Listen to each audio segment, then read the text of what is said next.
to Halo headlines for the week of the 21st to the 27th of June. Your home for Halo is right here, everybody. I'm your host today, David, and with me is Aaron. Hi, guys. And we are very quickly doing the Halo headlines, like I just said. Before we get started, give a quick shout out to all of our patrons. Once again, you guys are amazing. Thank you very much for your support. You are super goddamn cool people. If you want to learn a little bit more, head over to patreon.com/Halo Podcast Evolved to learn all about our stuff that the lovely patrons can have. Once again, thanks, dudes. Aaron, we have it's the Halo train is on. There are things happening. E3 happened. We have some headlines for people afterwards. What have we got? Yes, okay. We have specifically to talk about this week. We got an Inside Infinite. So this is the June Inside Infinite. It's kind of a long one, and it's kind of a bit of a dry one in terms of content we would cover. We've pulled a few things out of it, but if you want to go and look at the whole thing, I suggest click the link in the notes and go and have a read. But it is majority focused on the redesign of the Waypoint app and website. While it may be interesting to people that are into that sort of thing, it didn't hold too much for us. So some of the key things we pulled out of it here are as follows. The team gave us the 4 pillars of the live team and the service and what they're going to aim to do with all of the future Infinite content. So they want healthy engagement is paramount.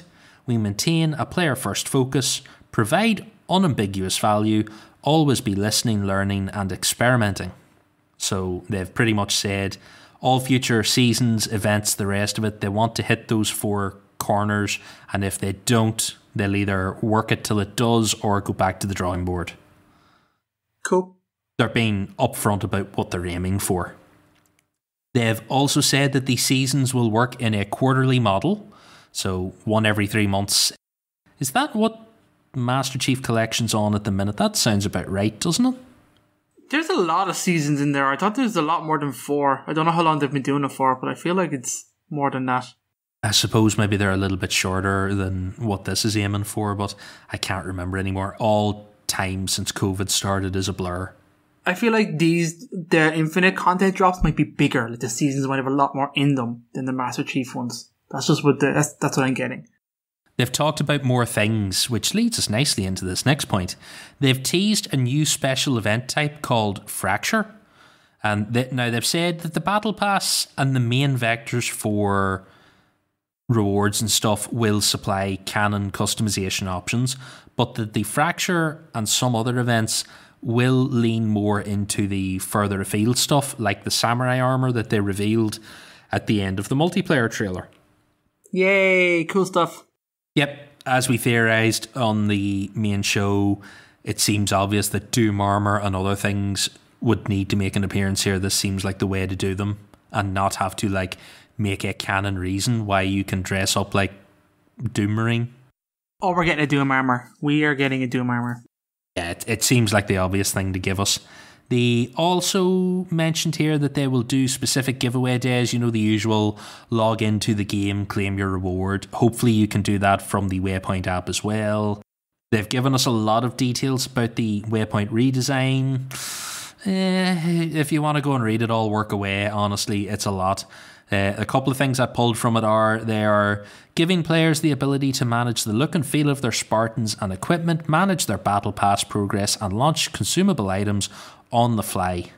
Pretty much if you've played Destiny 2, it is the Destiny 2 companion app experience.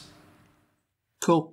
Which is good. I like that, being able to do things like that while you're waiting on load screens or matchmaking to start or whatever, always good.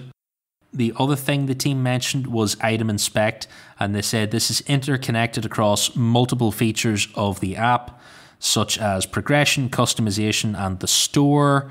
It said from the screen, I can favorite an item, learn how to acquire it, and then when I'm able, log in for some game time and have a plan to reach the certain collectible goals.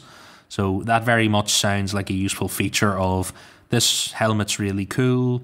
Mark it off in your app when someone tells you about it, and then jump in and immediately you'll be able to see what you need to do to get it, which I always appreciate. Very cool.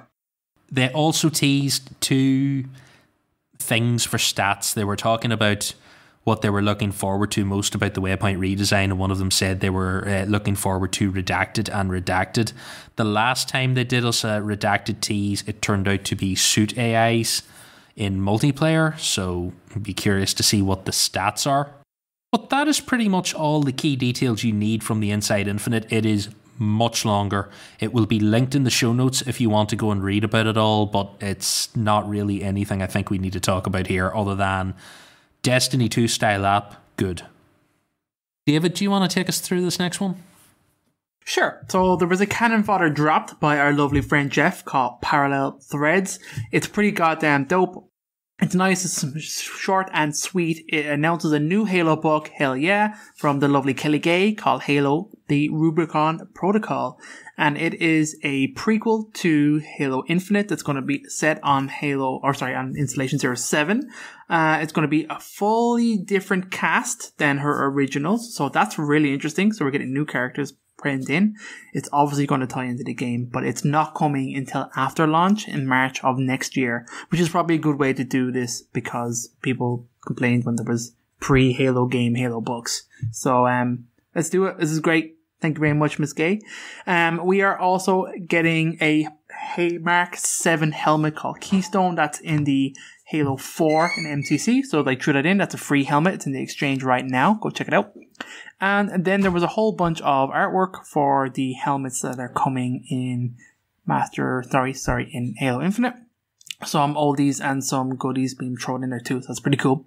Go check it out if you want to see more. They also dropped the full premise of Halo Divine Wind, which is the next novel we're getting on October 19th for Troy Denning. It's pretty cool. So I'm not going to read it out to you. You guys go check it out. It's pretty cool. The story sounds awesome. It picks back up where Troy's original characters left off at the end of Shadows of Reach. So by all means, go read Shadows of Reach. Get ready for this Divine Wind. It's awesome. And I'm pretty sure that's it. It was a cool picker then of some samurai armor. But other than that, that was Jeff's cannon fodder. It was pretty dope. Yeah, not too much to talk about now. Couple of wee things. We seem to get a few things every week to keep us going. We have one more bit of news. There was news about the Halo TV show. I almost forgot about that. So, this news comes to us, we found it compliments of Variety, and it is mentioned that the Halo TV show showrunner will be exiting the production at the end of Season 1. The reasons given are that the per person has been in Budapest for 2 years, working on the Halo TV show during COVID, and they want to go home. That is the short version of it. That's okay. There was a lot of chatter online that this was a bad sign for the TV show and all the rest of it, but it pretty much is that this person wants to go home for personal reasons. If the show is picked up for a second season, they're going to graciously bow out and pass things over to someone else. And I think that's entirely reasonable that you would like to go home after 2 years working in another country. Totally seems A-okay to me. Yes, and especially, I'd imagine normally it wouldn't be too bad, but with COVID and the way things are, it ain't so easy to work abroad and just commute back home when you feel like it. We will probably mention it more on the next show that Oren's on because he would have more of a feel for movie production and all that side of things. He seems fairly chill about this, so for now, not too bad. Yeah, if Oren says not to panic, we don't need to panic, guys. Yes, that's how I treat it. When it comes to TV and movie stuff, we turn to Oren for advice. Everybody, thank you again for listening to us. Join us next week for some Halo lore that is coming to your ears. If you enjoyed this episode and are unaware, please check out our awesome website. It's pretty goddamn dope. Ian put a lot of work into it. It's halopodcastevolve.com. It is also halopodcast.com. It features our full library of all our shows, Podcast Evolved, which is this show, Mission Debrief, Halo Book Club, and Bills with Blocks. Once again, shout out to all of our patrons. You guys are amazing.